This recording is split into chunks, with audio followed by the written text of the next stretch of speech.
ngi pe ching long ki we ngi yo ilu ki ching du na ngi snow ngi long ki ba biang lu ngim don ki ching ba kla kau se ngi long ki blacken ta perthayangi penrem man kasni namar ngi pe tang yaki we ya la de ngim yo i try I born in nam lor ni to I bor bangin nam ya bishni I born in pe ya la de ngin non pe ya ki we Ei gani ka jing duai bangin long shisha ki kono blay ai ngin ye dia la do no ngin nom pe ya ki we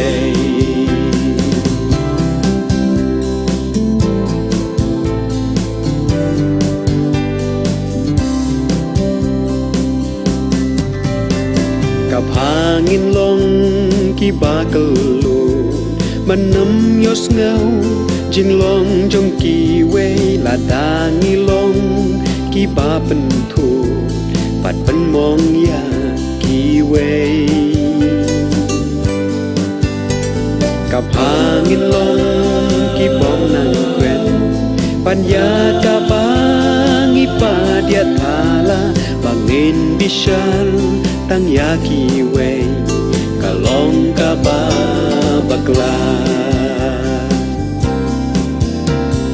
try I born in nam lor ni to I bor bangin nam ya bishni I born in pe ya la de ngin non pe ya ki we ei gani ka jing duai bangin long shisha ki kono blay ai ngin ye dia la do no ngin nom pe ya ki we